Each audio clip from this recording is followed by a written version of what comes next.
RIDDEN, lads and lasses, how we doing and welcome back to the channel. Newcastle United versus Bournemouth at the Vitality Stadium. Let's just start straight off the bat.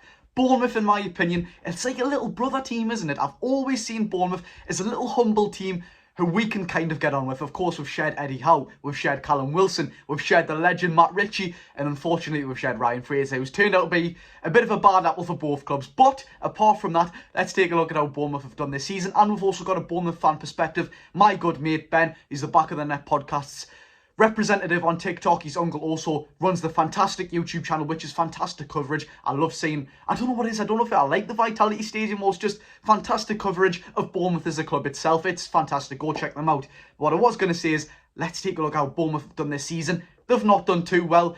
I don't want to get ahead of myself in this game, and then we're going to explain why, of course. Now, Bournemouth, unfortunately for them, sit 18th in the table.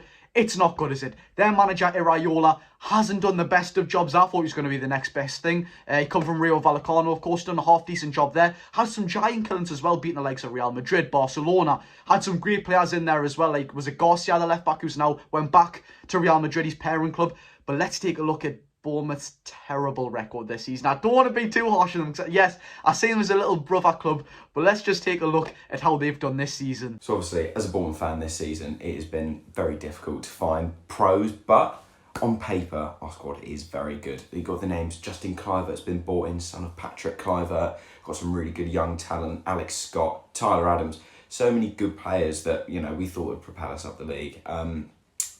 But obviously it hasn't quite come to fruition. And that's because I'm going to come onto the con of squad imbalance, is what I would say. So we've got so many wingers. So we stayed up last season with about 5 wingers. Ryan Christie, Brooks, Ouattara, Tavernier and Anthony.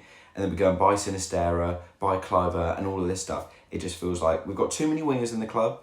And we don't have enough midfield cover because Semenyo also on the wing as well. But yeah, we don't have enough midfield cover because Jefferson Lerma went and he's been replaced by Tyler Adams, who cannot stay out of an injury. So yeah, we don't have any depth at the moment in CDM, and we don't have anyone to play there either. No out and out CDM, which is a real struggle for us, which is leaving us very, very exposed at the back.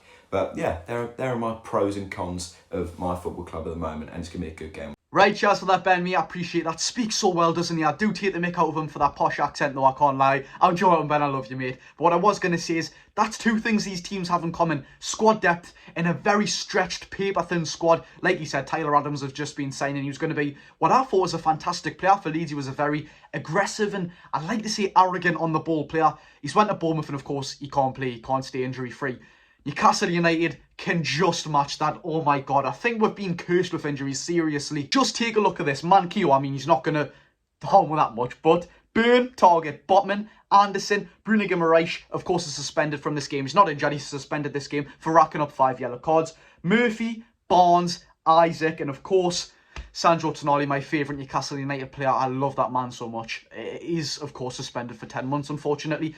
It's just a shame that all of this has come at the wrong time. But I do tell you what, it's one last push for these lads, no matter where they're playing. Give it your all. Please get the 3 points. We're going to the international break. Everyone recovers. Everyone stays fit. And that'll be fantastic for me. That's all I ask for. We faced off with Bournemouth 3 times last season, twice in the Premier League, of course, and once in the EFL Cup. And this is pretty weird. I do think this is so weird, right? Bournemouth and Crystal Palace are teams from last season we seem to struggle with. We didn't take 3 points off Bournemouth last season. We didn't take 3 points off Crystal Palace last season. We drew 1-1 at the Vitality Stadium. We drew 1-1 at Selhurst Park. We drew 1-1 against Bournemouth at St James's. We drew 1-1 at St James's against Crystal Palace. We then got Crystal Palace at home in the EFL Cup. We beat them on penalties. Then we also got Bournemouth in the cup at home and we beat them 1-0. It's very weird, very little resemblance there. But what I was going to say is, of course, Bournemouth, we didn't take 3 points off last season. They're not a team to be reckoned with just because of that little bogey side. We've seen it with Wolverhampton. We know exactly what happened there. We can't take these teams for granted. We need to be on with A form. We need to be on with A game, sorry. We need to be on top form.